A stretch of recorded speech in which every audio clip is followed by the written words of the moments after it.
My marriage was suffocating me, and I didn't even realize it until I started gasping for air. At 28, I felt older, duller, smaller than I had at 23 when I'd married David. He wasn't cruel, just controlling in ways that felt like care, until they didn't. Maybe you should try the gym, he suggested after I mentioned feeling tired and unhappy. Physical fitness might help with your mood issues. I bristled at mood issues, but couldn't argue with the logic. I'd always been active in college, before David decided I spent too much time away from home. The neighborhood gym was intimidating, all mirrors and machines I didn't recognize. I wandered around feeling lost until a voice behind me said, "First time?" I turned to find a woman about my age with short dark hair, athletic build, and the most genuine smile I'd seen in months. "I'm Zoe," she said, extending her hand, "and you look like you could use some guidance." Zoe was nothing like the intimidating fitness influencers I'd seen online. She was patient, encouraging, never making me feel stupid for not knowing how to adjust a machine or asking what muscle groups we were working. "Fitness should feel good," she said as she showed me proper form for squats. "If it doesn't, we're doing something wrong." Her hands on my shoulders, correcting my posture, sent an unexpected jolt through me. I told myself it was just because I wasn't used to being touched with such gentle attention. Bölüm itibi. Bill. David's touches had become perfunctory years ago. A pat on the shoulder, a brief kiss goodbye. Nothing that made me feel truly seen. With Zoe, every adjustment, every encouraging touch on my back or arm felt deliberate and caring. "You're stronger than you think," she said after I completed a set I thought impossible. "You just needed someone to believe in you." I left that first session feeling more energized than I had in years, though I couldn't tell if it was from the endorphins or from Zoe's attention. 3 weeks into our training sessions, I found myself looking forward to them more than anything else in my week. Zoe remembered details about my life, asked about my work, listened when I complained about David's latest attempt to manage my schedule. "He sounds very involved in your choices," she said carefully after I mentioned David's rules about my evening activities. "Is that how you like it?" No one had ever asked me what I liked. I'd been so focused on being a good wife that I'd forgotten I was allowed to have preferences. "And I get sick up here." "I don't know," I admitted. "I haven't thought about what I like in a long time." Zoe's expression was compassionate but troubled. "Maybe that's something we should work on along with your physical strength." During that session, she taught me kickboxing basics. "Imagine you're fighting for something important," she said, holding the pads. "What would you fight for, Maya?" I threw a punch harder than I'd ever hit anything.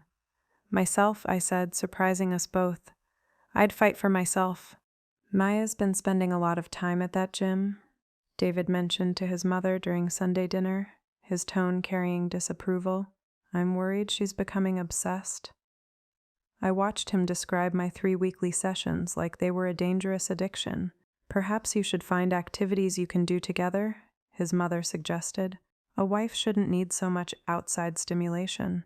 I excused myself to the bathroom and texted Zoe without thinking. "I need an extra session this week. Is that possible?" Her response came immediately. "Of course. Everything okay?" That simple question, the immediate concern, the offer of support, it made something crack open in my chest. When had David last asked if I was okay, and actually wanted to hear the answer? "I need to talk to someone who sees me as more than just a wife," I typed back. "I see you as Maya," she replied. "Just Maya. And Maya is pretty amazing." I stared at that text until my eyes blurred, realizing I couldn't remember the last time someone had called me amazing and meant it. The extra session was different. Instead of our usual routine, Zoe suggested we walk on the outdoor track behind the gym. "Sometimes talking while moving helps," she said. I found myself telling her things I'd never said out loud, how small my world had become, how I felt like I was disappearing into the role of David's wife, how I couldn't remember what my own dreams had been before I'd adopted his. "What makes you feel most like yourself?" Zoe asked. I thought about it as we walked, our arms occasionally brushing. "This," I said finally, these conversations. The way you listen like my thoughts actually matter.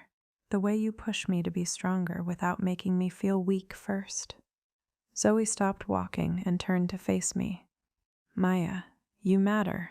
Your thoughts, your feelings, your dreams, they all matter.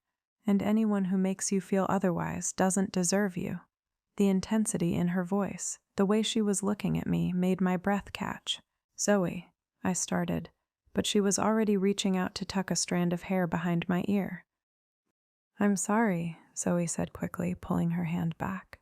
That was inappropriate. I'm your trainer. I shouldn't. Don't apologize, I interrupted, surprising myself with my firmness. Please don't apologize for being kind to me.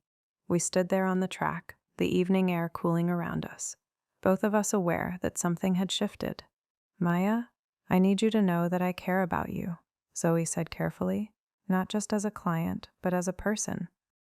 And watching someone as incredible as you doubt yourself, settle for less than you deserve, it breaks my heart.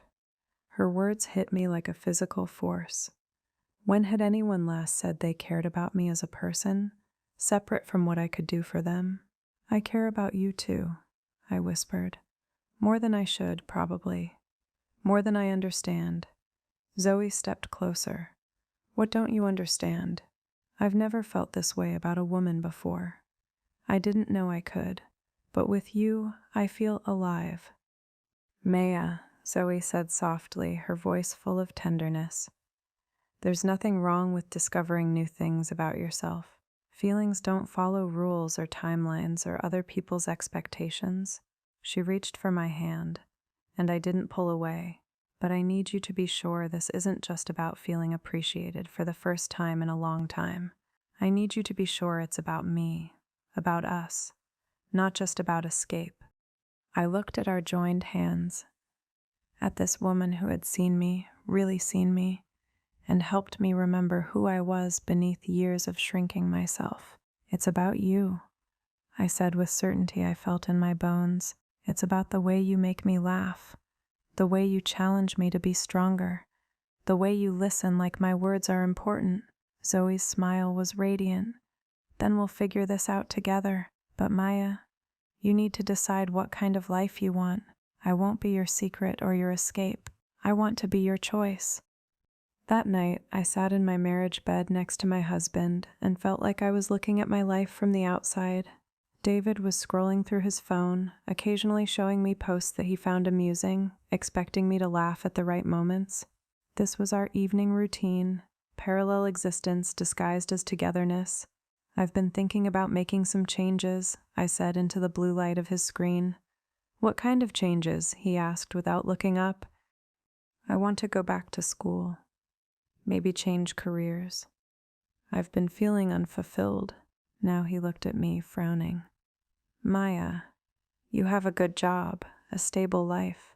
Why would you want to complicate things? Because I've remembered what it feels like to feel alive, I thought, but didn't say. Because I want more, I said instead. More what? We have everything we need. But I didn't need everything we had. I needed to feel like myself.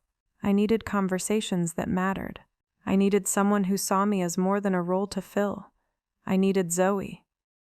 The next morning, I called Zoe before I could lose my nerve. Can we meet somewhere private? I need to talk to you, and it can't wait until our next session. She suggested a quiet coffee shop across town, somewhere we wouldn't run into anyone from our usual circles. When I arrived, she was already there, looking as nervous as I felt. I've been thinking about what you said. I began without preamble, about choosing the life I want, about not making you a secret. I took a shaky breath.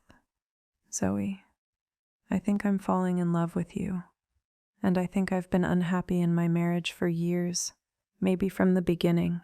Those aren't separate revelations, they're connected. You didn't make me question my marriage. You made me remember what real partnership could feel like. Zoe reached across the small table and took my hand. Maya, are you sure? Because if we do this, if we really do this, everything changes. Your marriage, your life, everything. I looked at our joined hands and felt certain for the first time in years. I want everything to change. I never thought I could feel this way about a woman, I whispered, my hands shaking as I reached for her face. Zoe, what you've awakened in me, I can't go back to pretending I'm someone I'm not. She pulled me closer, her eyes reflecting the same confusion and desire I felt. Then don't go back, Maya. Stay here with me. When she kissed me, soft and sure and full of promise, I felt like I was coming home to myself. Everything I'd been missing, everything I'd been hungry for, was in that kiss. Later, sitting in her car outside the coffee shop, we talked about practicalities. I would need to have serious conversations with David, probably seek counseling, definitely make major life changes. Are you scared? Zoe asked. Terrified, I admitted, but also excited. For the first time in years, I'm excited about my future. She smiled and squeezed my hand. Whatever happens, we'll face it together. You're not alone in this, Maya. You never have to be alone again. 6 months later, I moved into my own apartment. Small, bright, filled with plants Zoe had helped me pick out. The divorce had been difficult, but not devastating. David had been more relieved than heartbroken, admitting that he'd felt our distance too, but hadn't known how to bridge it.